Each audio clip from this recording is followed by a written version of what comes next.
Hello viewers, আসসালামু আলাইকুম। আশা করি সবাই অনেক ভালো আছেন। আজকে আমি দেখাবো কিভাবে ঘরে বসে আপনি ফোন থেকে আপনার ট্রেনের টিকিট ক্রয় করবেন। তো ভিউয়ার্স, আজকের ভিডিওটা অত্যন্ত ইন্টারেস্টিং হতে চলেছে। ভিডিওটি যদি ভালো লাগে অবশ্যই লাইক, কমেন্ট, শেয়ার করবেন। চ্যানেলটি সাবস্ক্রাইব করা না থাকলে অবশ্যই সাবস্ক্রাইব করবেন। তো প্রথমে আমরা ফোন থেকে প্লে স্টোরে চলে যাব। তারপর আমরা প্লে স্টোরে গিয়ে সার্চ করব রেল সেবা, RAILSHEBA।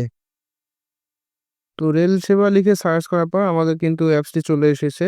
তো আমাদের এখানে সিম্পলি অ্যাপসটি ইনস্টল করা না থাকলে ইনস্টল চাবে, আমরা ইনস্টল করে নিয়ে আমরা অ্যাপসটিতে প্রবেশ করব। তারপর আমরা দেখতে পাচ্ছি লগইন, আমরা লগইন বাটনে ক্লিক করব। যদি কারো রেজিস্ট্রেশন করা না থাকে আমার আই বাটনে আমি ভিডিওটি দিয়ে দিব, দেখে আসতে পারেন।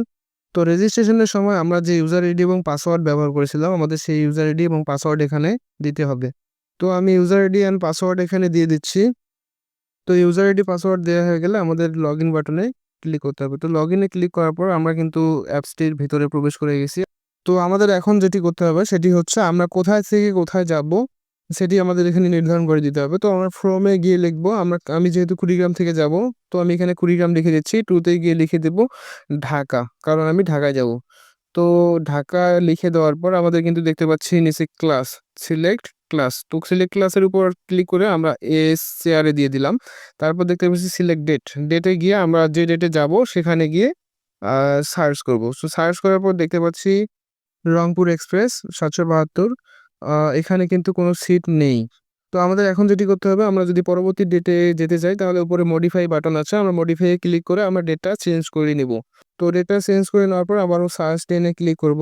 ক্লিক করার পর আমরা দেখতে পাচ্ছি কুড়িগ্রাম এক্সপ্রেস ট্রেনটি কিন্তু ৭টা ১০-এ যাবে এবং রংপুর এক্সপ্রেস যেটি দেখতে পাচ্ছি সেটি কিন্তু ৭টা ৩০ PM অর্থাৎ রাতে যাবে। তো আমাদের এখানে কিন্তু সিট অ্যাভেলেবল আছে। আর আমাদের এখানে এই পেজে আছেন টোটাল অ্যাক্টিভ ইউজার ৩। এখানে কিন্তু ৩ জন অ্যাক্টিভ আছেন। তারা কিন্তু টিকিট কাটার জন্যই কিন্তু এখানে চলে এসেছে। তো আমাদের এখন যেটি করতে হবে সেটি হচ্ছে আমাদের বুক নাও, যে আমরা দেখতে পাচ্ছি বুক নাও এস-এয়ার, আমরা বুক নাও এর উপর ক্লিক করব। তারপর আমরা দেখতে পাচ্ছি এখানে জ, ঠ, ড, ঢ। এখানে কিন্তু ৪ টা বগি কিন্তু ফাঁকা আছে।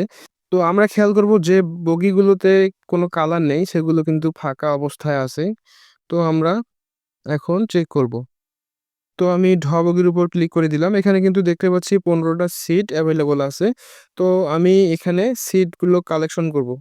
তো আমি একটা সিট কালেকশন করলাম। তারপর আমার যেটি করতে হবে সেটি হচ্ছে আমরা নিচে দেখতে পাচ্ছি কন্টিনিউ পারচেজ। তো আমরা কন্টিনিউ পারচেজ এর উপর ক্লিক করে দিব। ক্লিক করে দেওয়ার পর কিন্তু সাথে, সাথে একটা ওটিপি আমাদের ফোনে চলে যাবে।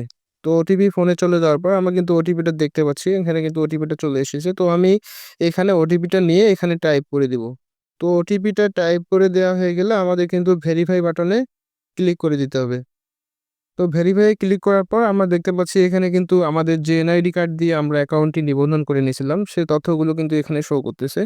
তো আমি তারপর এটি হয়ে গেলে আমি নিচে প্রসিড যে বাটন আছে আমরা সেটির উপর ক্লিক করে দেব। ক্লিক করে দেওয়ার পর এখানে সবকিছু আমরা দেখতে পাচ্ছি ইউ পে ৭০৫ মানে ৳৭০৫ পে করতে হবে। আর সিট হচ্ছে একটা অ্যাডাল্ট, বগি হচ্ছে ঢ, ক্লাস হচ্ছে এস চেয়ার, অ্যাডাল্ট একটা সিট। তো আমাদের এখানে ৳৬৮৫ ভাড়া এবং সার্ভিস চার্জ আমাদের ৳২০, যার কারণে আমাদের ৳৭০৫। তো আমি যেহেতু বিকাশ থেকে পেমেন্ট করে দিব, তো আমি বিকাশের উপর ক্লিক করে দিব। এখানে কিন্তু আপনারা অন্য মাধ্যম থেকেও পে করতে পারেন।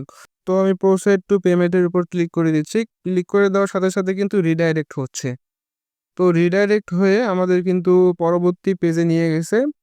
তারপর আমাদের যা করতে হবে তা হচ্ছে আমরা যে অ্যাকাউন্ট বিকাশ নাম্বার থেকে আমরা পে করতে যাচ্ছি, আমাদের কিন্তু সেই অ্যাকাউন্ট নাম্বারটা বিকাশ অর্থাৎ বিকাশ নাম্বারটা আমাদের কিন্তু এখানে লিখে দিতে হবে। তো আমি এখানে বিকাশ নাম্বারটা খুব সুন্দরভাবে টাইপ করে দিচ্ছি। তো বিকাশ নাম্বারটি টাইপ করা হয়ে গেলে আমরা কনফার্ম এ ক্লিক করে দেব। তারপর কিন্তু আমাদের ওই বিকাশ নাম্বারটিতে একটা ওটিপি চলে যাবে। তো আমরা ওটিপিটার জন্য অপেক্ষা করব। ওটিপিটা চলে এসেছে। তারপর আমরা ওটিপিটা দেখে 6 ডিজিটের যে ওটিপি আমরা কিন্তু সেটি এখানে দিয়ে দিব। তারপর আমরা কনফার্ম এ ক্লিক করব। তারপর আমাদের কিন্তু এখানে বিকাশের পিনটি দিতে হবে। পিনটি দিয়ে আমরা কনফার্ম করে দিলেই কিন্তু আমাদের কাজ শেষ। তো এখন কথা হচ্ছে টিকিটটা আমরা কোথায় পাবো? টিকিটটা কিন্তু আমরা মেইলেও পাবো, আবার আমাদের যে অ্যাকাউন্টটি আছে আমরা সেই অ্যাকাউন্টেও পাবো। টিকিট কিভাবে পাবেন সে বিষয়ে ভিডিও লাগলে অবশ্যই কমেন্ট করে জানাবেন। ভিউয়ার্স, ভিডিওটা আজকে এই পর্যন্ত ছিল। যদি ভিডিওটি ভালো লাগে অবশ্যই লাইক কমেন্ট শেয়ার করবেন। চ্যানেলটি সাবস্ক্রাইব করা না থাকলে অবশ্যই সাবস্ক্রাইব করবেন। ধন্যবাদ সময় নিয়ে ভিডিওটি দেখার জন্য।